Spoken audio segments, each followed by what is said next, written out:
So ang ginamit ko po, gumamit po ako ng 28mm na hole puncher ng bakal.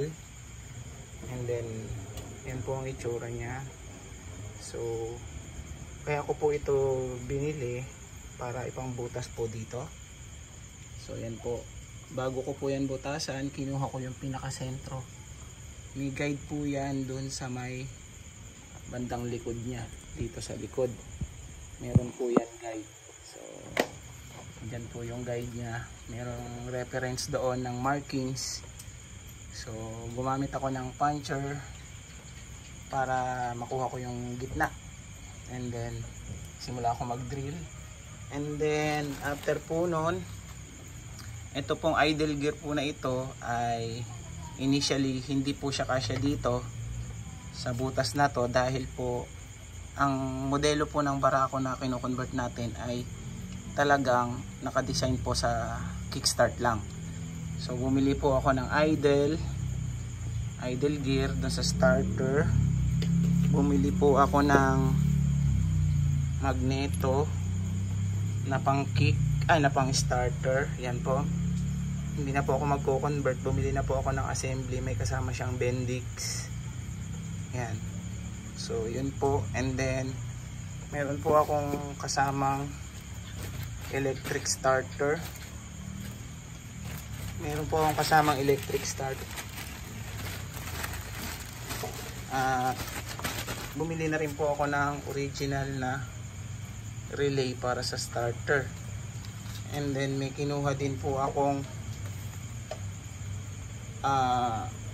may binili din po akong hand switch. So eto po ay nabili ko sa isang shop. Mas mura po kasing bumili sa isang shop kaysa sa mga brand new. Pag brand new po kasi ng starter ng Barako ay 2.5 agad. So yung mga nabili ko po ay halos kapresyo lang ng brand new na starter. So yan po, dyan po yan, kailangan kumasya po itong neck na to dito. So hindi po tayo pwedeng bumili agad ng bala ng barena na kasing laki agad nito.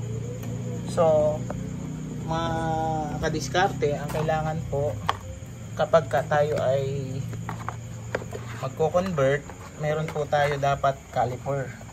So meron po akong gamit na digital caliper. Yan po ang gamit ko.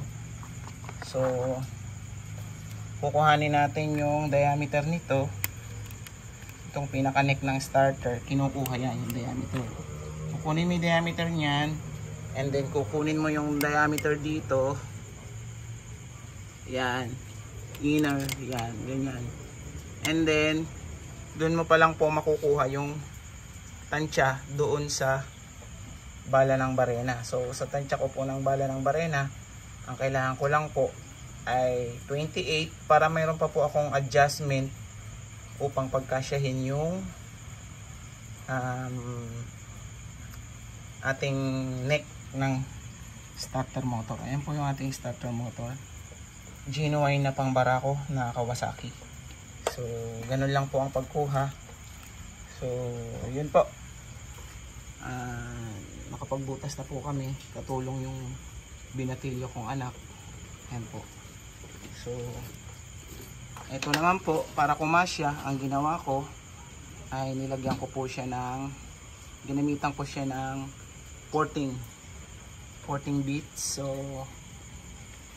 enough lang po doon sa size nung gear, yung pinaka guide nung gear. Ito po, dapat po sakto lang ito doon, hindi siya mahigpit, hindi siya maluwag. Yan, ganyan lang po, kasi po yan yung papaikuti ng starter, kasama po yung sa may magneto. So yun po, balitaan ko po kayo sa susunod na video sa progress ng ating starter motor conversion ng ating Barako.